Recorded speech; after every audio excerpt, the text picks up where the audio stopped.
আসসালামু আলাইকুম, আশা করি সবাই ভালো আছেন। আমার চ্যানেলে নতুন গল্প পেতে চাইলে সাবস্ক্রাইব দিয়ে পাশে থাকবেন। গল্প শুরু করা যাক। শীতের রাতের গল্প শুরু হয় উত্তরবঙ্গের ছোট্ট এক গ্রামে। গ্রামের নাম ছায়াগাঁও। ঠান্ডা এই শীতের রাতগুলো কুয়াশায় ঢেকে যেত, আর গ্রামের মানুষ বলত, সন্ধ্যার পর গ্রামের প্রাচীন কুঁড়েঘরের সামনে কোনো অদ্ভুত ছায়া দেখা যায়। এই ছায়া নাকি মানুষ নয়, বরং বহু বছর আগে মারা যাওয়া কারো আত্মা, যে এখনো ওই জায়গায় আটকে আছে। গ্রামে সদ্য আসা শুভ্র এসব বিশ্বাস করত না। শুভ্র একজন শহুরে তরুণ, গ্রামে এসেছে দাদুর পুরনো বাড়ি দেখতে। গ্রামে এসে সে শুনো প্রাচীন কুঁড়েঘর নিয়ে নানা ধরনের গল্প। একজন বৃদ্ধা বলল, শুভ্র, রাতের বেলা ওখানে ভুলেও যেও না। যারাই গেছে আর ফেরেনি। শুভ্র হেসে বলল, এটা সব গল্প, আমি আজ রাতেই গিয়ে দেখে আসব। রাত তখন একটা। শুভ্র একাই বেরিয়ে পড়ল। চারদিকে নিস্তব্ধতা, হাড় কাঁপানো ঠান্ডা বাতাস আর কুয়াশা চারপাশকে অদ্ভুত রহস্যময় করে তুলেছিল। গ্রামের পায়ে হাঁটা রাস্তা ধরে হেঁটে সে কুঁড়েঘরের সামনে গিয়ে দাঁড়াল। ঘরটা বাইরে থেকে অনেক পুরনো মনে হচ্ছিল।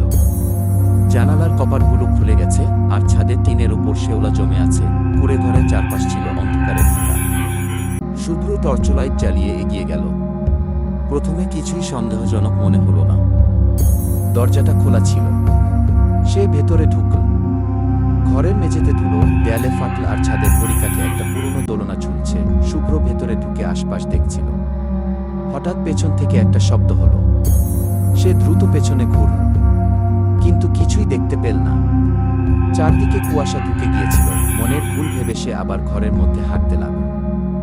তবে এবার তার মনে হলো কেউ যেন তাকে পেছন থেকে দেখছে। তবে সে আবার তাকাল। এবার টর্চের আলোয় সে কিছু একটা দেখল। ঘরের কোনায় অন্ধকারের মধ্যে একটা ছায়া। ছায়াটা মানুষ দৃশ, কিন্তু স্থির দাঁড়িয়ে আছে। কে ওখানে? শুভ্র জোরে ডাকল, কোনো উত্তর নেই। শুভ্র ভয়ে আর এগোল না। ছায়াটা ধীরে ধীরে তার দিকে আসতে শুরু করল। শুভ্রের মনে হলো তার শরীরটা হিমশীতল হয়ে যাচ্ছে। সে দ্রুত দৌড়াতে শুরু করল। ছুটতে ছুটতে শুভ্র আবার গ্রামের দিকে ফিরে এল। কিন্তু তার মনে হলো চারপাশ বদলে গেছে। গ্রামের রাস্তাগুলো অচেনা লাগছিল। ঘড়িতে তখন রাত 1-2টা। শুভ্র বুঝতে পারল সে যেন এক অন্য জগতে আটকা পড়েছে। কিছুক্ষণ পরে সে খেয়াল করল কুয়াশার মধ্যে দিয়ে সেই ছায়াটা তাকে অনুসরণ করছে।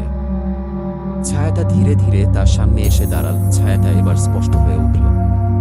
একজন বয়স্ক মানুষের মতো দেখতে, যা চোখের দিকে তাকালেই ভয় চেপে ধরে। ছায়াটা শুভ্রকে বলল, তুমি এখানে কেন এসেছ?